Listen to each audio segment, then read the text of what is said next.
I think we're live. Hey guys, it's me.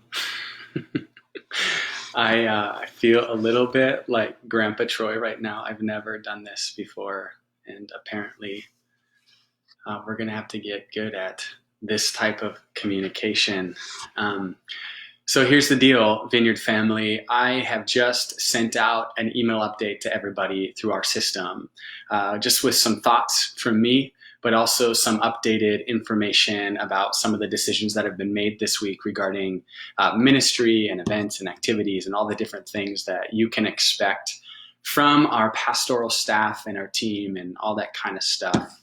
But there is a strong likelihood that some of you didn't get that email. I know that we've been having some issues. A lot of it's going to people's spam or junk mail.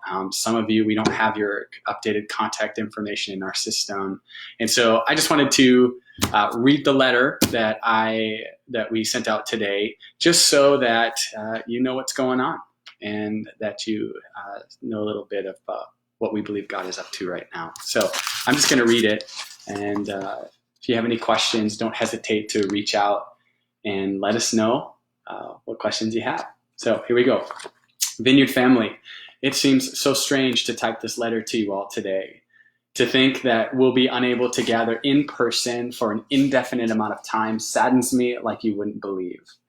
I cherish our times together on Sunday mornings, and I know God has used them powerfully to draw us all closer to Him. That being said, I do very much believe that God has readied us for this season of physical disconnect. Over the last few days, I, like you, have wrestled with many questions and concerns. The growing list of unknowns has created what seems like endless opportunities to give way to fear and anxiety. Our lives have been turned upside down in so many ways. And the truth that none of us knows what tomorrow will bring is now more than just something we say, but an obvious reality for all of us. Make no mistake, though, God is near. He is at work, and we are not alone or without hope. For the first time in the history of this church, we have to shut our doors to the weekly gatherings we all look so forward to. But you know what? I don't think God's frustrated by it at all. This very day, every person on the planet is being forced to consider what has their heart and where they put their hope. In light of that, a gathering of people, free coffee, an entertaining worship set, and a message isn't necessarily going to be helpful right now. What will be helpful, however, are people. People who love God with all their hearts, souls, minds, and strength. People who really do love their neighbors like themselves. People who choose to walk by faith and not by sight. People who are courageous, bold, selfless, and sincere. And people who are led by the Spirit and unashamedly share God's love and word with a very broken, lost, and hurting world. Though I am sad we don't get to do church as usual during this time, I have no doubt in my mind that God is calling us to rise up and to be the church like we've never been before. History is in the making. God has ordained this shift to get our attention. The realities we're facing in the world right now are a wake-up call for all of us in how we prioritize our faith in God in our daily lives. We can't waste this time. I know many who are seeing this season as a time of rest, a time of disconnecting from the pressures of life, and a time to invest well into family. I believe all of those are wonderful things. And yet, if we don't place Jesus first right now, we'll have missed what God is up to in our generation. Vineyard family, I urge you to make your relationship with God your utmost priority. Take time daily to get into the Bible and gather your family to pray. Invite God to wake people's hearts up, including yours, to Him. Invite the Holy Spirit to show you how to love and serve the people that live right around you. And daily, take time to turn up some worship music, if you need to help you declare and celebrate who God is and all that He's done and is doing. I want you to know that it's okay to feel afraid right now. There's no shame in experiencing the emotions that come along with a time like this.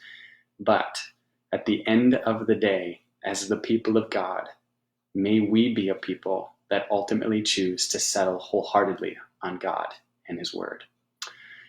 And then in the rest of the letter, if you got it, you'll notice that we listed a bunch of information that you're going to want to know regarding how we're moving forward.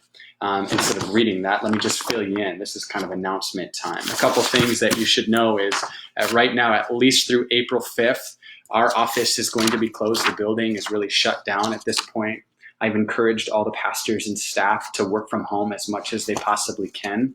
However, all of us can be reached by email or phone. You can call 218-846-1199. That's our main office line, and it will be answered during regular office hours, which are 9 a.m. to 4 p.m., Tuesday through Friday. All ministry activities, events, and gatherings at our Vineyard facility are canceled until further notice. Our small groups, life groups, and classes, per the recommendations of the CDC and the MDH, we've advised all of those groups to cease in-person gatherings as well at this time, and to consider other creative ways to stay connected. Now, Sunday mornings, people, this is going to be interesting. This is uncharted territory for some of us, but we're going to try something. At 10 a.m. each Sunday morning, we plan to use Facebook Live from the Lakes Area Vineyard Facebook page to provide you with some acoustic worship. Jeshua is going to likely do most of that from his living room. And then after he's done, I'll greet you live and share with you any other information or announcements and updates that we want to share with you that way. And then we'll also provide a link to a pre-recorded sermon video. We plan to continue to track with our 60-week reading plan through the Bible. We've got a couple sermons already recorded for the next 2 weeks. We had, before this time, we'd actually prearranged 2 guest speakers. And so the next 2 Sundays, you'll have messages from those folks. And then giving too. People are wondering about giving. We aren't doing, obviously, services to collect those, but I know that giving is a huge part of just trusting the Lord and learning to surrender, and an act of worship for so many of us. And just wanted you to be aware that that is still an option. We do have online giving, and you can mail checks and whatnot to our address. So that's what we got. Anyway, thanks for bearing with me today. We'll hopefully be seeing a lot more of you on here soon. Love you guys.